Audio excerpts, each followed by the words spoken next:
ओम शांति। 15 अक्टूबर 2023। अव्यक्त बाप दादा के महावाक्य। ओरिजिनल डेट 18 जनवरी 1996। सदा समर्थ रहने की सहज विधि। शुभ चिंतन करो और शुभ चिंतक बनो। आज स्नेह संपन्न स्मृति दिवस है। चारों ओर के बच्चों के स्नेह का दिल का आवाज बाप दादा के पास पहुंच गया है। यह स्नेह सुख स्वरूप स्नेह है। बाप दादा इस दिवस को स्मृति दिवस के साथ साथ समर्थी दिवस कहते हैं, क्योंकि ब्रह्मा बाप ने अपने साकार स्वरूप में सर्व कार्य करने की समर्थियां अर्थात शक्तियां साकार रूप में बच्चों को अर्पण किया। इस दिवस को सन शोज फादर के वरदान का दिन कहा जाता है। साकार रूप में बच्चों को आगे किया और फरिश्ता रूप में अपने बच्चों की और विश्व की सेवा आरंभ किया। ये 18 जनवरी का दिवस ब्रह्मा बाप के संपूर्ण नष्टो मोहा स्मृति स्वरूप का रहा। जैसे गीता के 18 अध्याय का सार है, भगवान ने अर्जुन को नष्टो मोहा स्मृति स्वरूप बनाया। तो ये 18 का यादगार है कि ब्रह्मा बाप कितना ही बच्चों के प्रति अति स्नेही रहे। जो बच्चे अनुभवी हैं कि सदा सेवा के निमित्त बच्चों को कितना याद करते, अनुभव है ना। मोह नहीं रहा लेकिन दिल का प्यार रहा, क्योंकि मोह उसको कहा जाता है जिसमें अपना स्वार्थ हो। तो ब्रह्मा बाप का अपना स्वार्थ नहीं रहा, लेकिन बच्चों में सेवा अर्थ अति स्नेह रहा। फिर भी साथ रहते, बच्चों को सामने देखते भी कोई देह के रूप में याद सताई नहीं, एकदम न्यारा और प्यारा रहा। इसलिए कहा जाता है स्मृति स्वरूप नष्टो मोहा। कोई मेरापन नहीं रहा, देहभान से भी नष्टो मोहा। ये तो दिवस ऐसे फॉलो फादर का पाठ पढ़ाने का दिवस रहा। ये अव्यक्त दिवस दुनिया की अनजान आत्माओं को परमात्मा कार्य की तरफ जगाने का रहा, क्योंकि मेजॉरिटी लोग ब्रह्मा बाप को देखकर यही सोचते या समझते थे कि इन्हों का परम आत्मा ब्रह्मा है। ये ब्रह्मा कुमारियां ब्रह्मा को ही भगवान मानती हैं, और ब्रह्मा ने साकार में पाठ परिवर्तन किया तो क्या सोचने लगे कि अभी तो ब्रह्मा कुमारियों का भगवान चला गया और ये ब्रह्मा कुमारियों का कार्य आज नहीं तो कल समाप्त हो जाएगा। लेकिन आप जानते हैं कि इन्हों का करावनहार ब्रह्मा द्वारा भी परम आत्मा था, है और अंत तक रहेगा। तो ये परमात्मा कार्य है, व्यक्ति का कार्य नहीं है। ये पहचान ब्रह्मा बाप के साकार पाठ परिवर्तन होने के बाद समझते हैं कि इन्हों को कोई शक्ति चला रही है। अभी भी बेचारे परमात्मा को नहीं जानते, लेकिन कोई शक्ति कार्य करा रही है। वो कौन सी शक्ति है उसको भी देख रहे हैं, सोच रहे हैं, और आखिर तो समझना ही है। तो किसका कार्य है, ब्रह्मा बाप का या परम आत्मा का ब्रह्मा द्वारा? किसका कार्य है? जो बच्चे साकार के बाद में आए हैं वो सोचते हैं कि ब्रह्मा बाबा ने अपना साकार पाठ इतना जल्दी क्यों पूरा किया, हम तो देखते ना, हम तो मिलते ना, सोचते हो ना। लेकिन कल्प पहले का भी गायन है कि कौरव सेना के निमित्त बने हुए महावीर का कल्याण किस द्वारा हुआ, शक्ति द्वारा हुआ ना। तो शक्तियों का पाठ ड्रामा में साकार रूप में नुंधा हुआ है, और सब मानते भी हैं कि मात्र शक्ति के बिना इस विश्व का कल्याण होना असंभव है। तो ब्रह्मा बाप फरिश्ता क्यों बना, साकार पाठ परिवर्तन क्यों हुआ? अगर ब्रह्मा बाप फरिश्ता रूप नहीं धारण करता तो आप इतनी आत्माएं यहाँ पहुंच नहीं पाती, क्योंकि वायुमंडल की भ्रांतियां इस विश्व क्रांति के कार्य को हल्का कर रही थीं। तो ब्रह्मा बाप का फरिश्ता बनना आप ज्यादा से ज्यादा बच्चों के भाग्य खुलने का कारण रहा। अभी फरिश्ते रूप में जो सेवा की फास्ट गति है वो देख रहे हो ना। फास्ट गति हुई या कम हुई है? फास्ट हुई है ना। तो फास्ट गति हुई तभी आप यहाँ पहुंचे हो, नहीं तो सोए हुए थे अच्छी तरह से। तो आज का दिवस ऐसा नहीं है जैसे लोग मनाते हैं चला गया, लेकिन उमंग उत्साह आता है कि फॉलो फादर, हम भी ऐसे स्मृति स्वरूप नष्टो मोहा बने। ये प्रैक्टिकल पाठ पढ़ने का दिवस है। आज आप किसी के भी दिल से दुख के आंसू निकले या अंदर अंदर थोड़ा आया, जिसको दुख की थोड़ी भी लहर आई वो हाथ उठाओ। दुख हुआ नहीं हुआ? आज के दिन तो ब्रह्मा बाप को सेवा का साथी बनने का दिन है। आप सब साथी हो कि साक्षी हो? सेवा में साथी और माया के परिस्थितियों से साक्षी। माया माया को तो वेलकम किया है ना कि घबराते हो, हाय क्या हो गया, थोड़ा थोड़ा घबराते हो। माया के हल्के हल्के रूपों को तो आप भी जान गए हो और माया भी सोचती है कि ये जान गए हैं, लेकिन जब कोई भी विकराल रूप की माया आवे तो सदा साक्षी होकर खेल करो। जैसे वो कुश्ती का खेल होता है ना, देखा है कि दिखाएं, यहाँ बच्चे करके दिखाते हैं ना, तो समझो कि ये कुश्ती का खेल खेल रहे हैं, अच्छी तरह से मारो, घबराओ नहीं, खेल है। तो साक्षी होकर खेल करने में मजा आता है। और माया आ गई तो घबरा जाते हैं। कुछ भी ताकत अभी माया में नहीं है, सिर्फ बाहर का शेर का रूप है, लेकिन बिल्ली भी नहीं है, सिर्फ आप लोगों को घबराने के लिए बड़ा रूप ले आती है। फिर सोचते हो पता नहीं अब क्या होगा, तो यह कभी नहीं कहो क्या करूं, कैसे होगा, क्या होगा। लेकिन बाप दादा ने पहले भी यह पाठ पढ़ाया है कि जो हो रहा है वो अच्छा, और जो होने वाला है वो और अच्छा। ब्राह्मण बनना अर्थात अच्छा ही अच्छा है। चाहे बातें ऐसी होती हैं जो कभी आपके स्वप्न में भी नहीं होती, और कई बातें ऐसी होती हैं जो अज्ञान काल में नहीं होंगी लेकिन ज्ञान के बाद हुई हैं। अज्ञान काल में कभी बिजनेस ऊपर नीचे नहीं हुआ होगा, और ज्ञान में आने के बाद हो गया, घबरा जाते हैं, हाय ज्ञान छोड़ दे। लेकिन कोई भी परिस्थिति आती है, उस परिस्थिति को अपना थोड़े समय के लिए शिक्षक समझो। शिक्षक क्या करता है, शिक्षा देता है ना। तो परिस्थिति आपको विशेष दो शक्तियों के अनुभव बनाती है, एक सहन शक्ति न्यारापन नष्टो मोहा, और दूसरा सामना करने की शक्ति का पाठ पढ़ाती है, जिससे आगे के लिए आप सीख लो कि ये परिस्थिति ये दो पाठ पढ़ाने आई है। और जो कहते रहते हो हम तो ट्रस्टी हैं, मेरा कुछ नहीं है, ठगी से तो नहीं कहते, दिल से कहते हो। ट्रस्टी हो कि थोड़ा गृहस्थी हो, कभी गृहस्थी बन जाते कभी ट्रस्टी बन जाते। न्यू ईयर में बाप दादा को 2-4 खिलौने दिए थे, उसमें क्या था कि एक तरफ करो तो भाई है, दूसरे तरफ करो तो फीमेल है। एक ही खिलौना बदल जाता था, 1 सेकंड में वो हो जाता, 1 सेकंड में वो हो जाता। तो आप ऐसे खिलौने तो नहीं हो, अभी अभी गृहस्थी, अभी अभी ट्रस्टी, थोड़ा थोड़ा कभी कभी तो हो जाता है। घबराते हो ना, तो माया समझ जाती है कि ये घबरा गया है, मारो अच्छी तरह से, इसलिए घबराओ नहीं। ट्रस्टी हैं अर्थात पहले से ही सब कुछ छूट गया, ट्रस्टी माना सब बाप के हवाले कर दिया। मेरा क्या होगा, बस गा गा आता है ना तो गड़बड़ होती है। सब अच्छा है और अच्छा होना ही है, निश्चिंत है, इसको कहा जाता है समर्थ स्वरूप। तो आज का दिन कौन सा है, समर्थ बनने का, नष्टो मोहा होने का।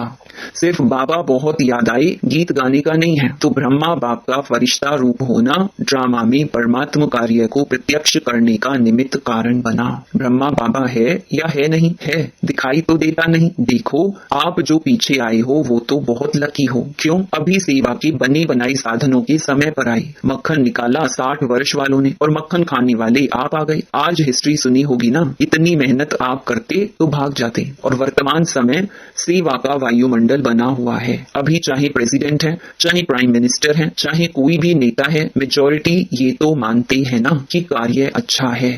हम कर सकते हैं या नहीं वो बात अलग है, हर एक का पार्ट अपना है, लेकिन अच्छा कार्य है और ये कार्य और आगे बढ़ना चाहिए, ये तो कहते हैं ना। पहले क्या कहते थे कि ब्रह्मा कुमारियों की शक्ल भी नहीं देखना, अगर शुरू में निमंत्रण देने जाते भी थे ना तो दरवाजा बंद कर देते थे। तो आप तो अच्छे टाइम पर आए हो ना, सेवा का चांस बहुत है, जितनी सेवा करनी चाहो उतनी कर सकते हो। अभी सभी समझते हैं कि साकार ब्रह्मा के बाद भी ब्रह्मा कुमारियों ने सिल्वर जुबली भी मना ली, गोल्डन भी मना ली, अभी डायमंड तक पहुंच गए हैं। क्योंकि कोई भी बड़ा गुरु चला जाता है तो गड़बड़ हो जाती है। यहाँ गड़बड़ है क्या, यहाँ तो और ही वृद्धि है, बढ़ता जाता है। तो इससे सिद्ध है कि ये कार्य कराने वाला बाप परम आत्मा है, निमित्त माध्यम ब्रह्मा बाप है। अभी भी माध्यम ब्रह्मा बाप है, ये पार्ट अलग चीज है, लेकिन माध्यम ड्रामा में पहले साकार ब्रह्मा रहा और अभी फरिश्ता रूप में ब्रह्मा है। ब्रह्मा को पिता कहेंगे, रचता तो ब्रह्मा है ना। ये तो पार्ट बीच बीच में बच्चों की पालना करने के लिए निमित्त है, बाकी रचता ब्रह्मा है और रचना के कार्य में अभी भी अंत तक ब्रह्मा का ही पार्ट है।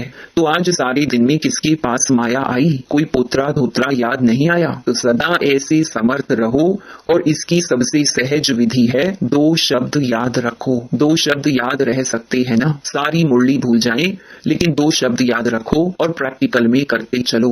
वो 2 शब्द जानते भी हो, कोई नई बात नहीं है। एक है शुभ चिंतन, नेगेटिव को भी पॉजिटिव करो, इसको कहते हैं शुभ चिंतन। नेगेटिव पॉजिटिव हो सकता है और बदल सकते हो, सिर्फ चेक करो कि कर्म करते भी शुभ चिंतन चला। और दूसरा, सभी के प्रति शुभ चिंतक। तो शुभ चिंतन और शुभ चिंतक दोनों का संबंध है।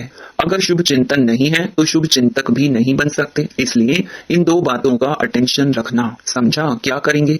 यही नहीं भूल जाना, क्योंकि अभी देखा गया है कि बहुत ऐसी समस्याएं हैं, लोग हैं जो आपकी वाणी से नहीं समझते, लेकिन शुभ चिंतक बन शुभ वाइब्रेशन दो तो बदल जाते हैं। और एक बात से मुक्त भी होना है। इस ब्राह्मण जीवन में मुक्त होने वाले होना। मुक्त होने की 9 बातें बता दी। अगर इन 9 बातों से मुक्त हो गए तो 9 रत्न बन सकते हैं। तो आज बाप दादा एक बात की स्मृति दिला रहे हैं, कभी भी कोई भी शारीरिक बीमारी हो, मन का तूफान हो, तन में हलचल हो, प्रवृत्ति में हलचल हो, सेवा में भी हलचल होती है, तो किसी भी प्रकार की हलचल में दिल शिकस्त कभी नहीं होना।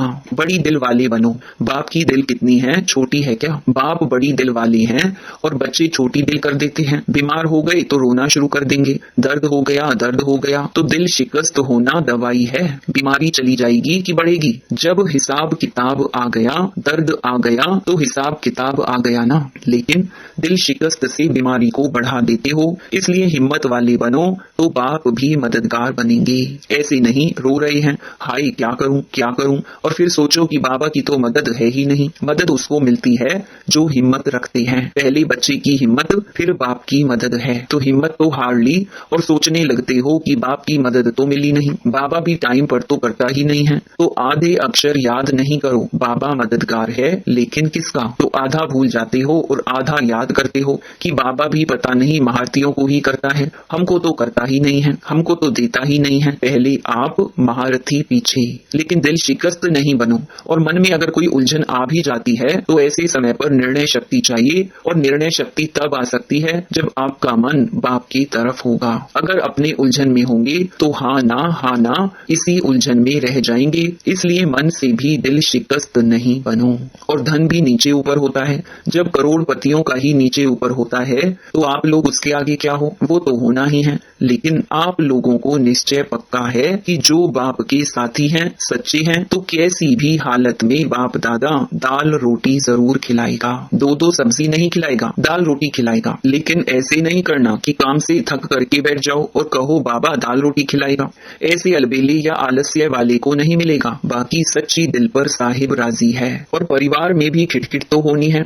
जब आप लोग कहते हो कि अति के बाद अंत होना है, कहते हो अति में जा रहा है और जाना है, तो परिवार में खिटखिट ना हो, ये नहीं होना है। लेकिन आप ट्रस्टी बन, साक्षी बन, परिस्थिति को बाप से शक्ति ले हल करो। गृहस्थी बनकर सोचेंगे तो और गड़बड़ होगी। पहले बिल्कुल न्यारे ट्रस्टी बन जाओ। मेरा नहीं, ये मेरापन, मेरा नाम खराब होगा, मेरी ग्लानि होगी, मेरा बच्चा और मुझे, मेरी सास मेरे को ऐसी करती है, ये मेरापन आता है ना तो सब बातें आती हैं। मेरा जहां भी आया वहां बुद्धि का फेरा हो जाता है, बदल जाते हैं। अगर बुद्धि कहां भी उलझन में बदलती है तो समझ लो ये मेरापन है। उसको चेक करो और जितना सुलझाने की कोशिश करेंगे उतना उलझेगा। इसलिए सभी बातों में क्या नहीं बनना है? दिल शिकस्त नहीं बनना है। क्या नहीं बनेंगे? दिल शिकस्त। सिर्फ कहना नहीं, करना है। भगवान के बच्चे हैं, ये तो पक्का वायदा है ना, इसको तो माया भी नहीं हिला सकती। जब ये पक्का वायदा है, निश्चय है, तो भगवान के बच्चे भी दिल शिकस्त हो जाएं तो बड़ी दिल रखने वाले कौन होंगे? और कोई होंगे? आप ही हो ना। तो क्या करेंगे? अभी समर्थ बनो और सन शोज फादर का पाठ पक्का करो। कच्चा नहीं करो, पक्का करो। सभी हिम्मत वाले हो ना। हिम्मत है? अच्छा, चारों ओर की सर्व समर्थ आत्माओं को, सर्व माया जीत, प्रकृति जीत आत्माओं को, सदा सन शोज फादर करने वाले बच्चों को, सदा दिल खुश रहने वाले बच्चों को बाप दादा का याद प्यार और नमस्ते। आज विदेश वाले बच्चे भी बहुत याद आ रहे हैं। चारों ओर मधुबन से मन की लगन लगी हुई है। बाप दादा भी सभी बच्चों को सामने देख विशेष याद और सेवा का याद प्यार दे रहे हैं। बाप दादा ने 9 रत्नों में आने के लिए जिन 9 बातों से मुक्त बनने का इशारा दिया है वह निम्नलिखित हैं। 1 क्रोध मुक्त, 2 व्यर्थ संकल्प मुक्त, 3 लगाव मुक्त, 4 परमत पर चिंतन और पर दर्शन मुक्त, 5 अभिमान व अपमान मुक्त, 6 झमेला मुक्त, 7 व्यर्थ बोल डिस्टर्ब करने वाले बोल से मुक्त, 8 अप्रसन्नता मुक्त, 9 दिल शिकस्त मुक्त। अच्छा, वरदान डबल लाइट स्थिति द्वारा उड़ती कला का अनुभव करने वाले सर्व बंधन मुक्त भव। चलते फिरते यही स्मृति रहे कि मैं डबल लाइट स्थिति में रहने वाला फरिश्ता हूँ। फरिश्ता अर्थात उड़ने वाला। लाइट चीज सदा ऊपर जाती है, नीचे नहीं आती। आधा कल्प तो नीचे रहे, अब उड़ने का समय है, इसलिए चेक करो कि कोई भी बोझ व बंधन तो नहीं है। अपने कमजोर संस्कार का, व्यर्थ संकल्प का, देह भान का बंधन व बोझ बहुत समय चलता रहा तो अंत में नीचे ले आएगा। इसलिए बंधन मुक्त बन डबल लाइट स्थिति में रहने का अभ्यास करो। स्लोगन: मनसा सेवा वही कर सकते जिनके पास शुद्ध संकल्पों की शक्ति जमा है। सूचना: आज अंतर्राष्ट्रीय योग दिवस, तीसरा रविवार है। सायं 6:30 से 7:30 बजे तक सभी भाई बहनें योग अभ्यास में अनुभव करें कि मैं दिव्य आकर्षण मूर्त आत्मा विश्व गगन में चमक रही हूँ। मेरी दिव्यता व पवित्रता से आत्माओं को साक्षात्कार हो रहे हैं। अपने पथ से भटकी हुई आत्माएं पुनः सत्य के पथ पर अग्रसर हो रही हैं। ओम शांति।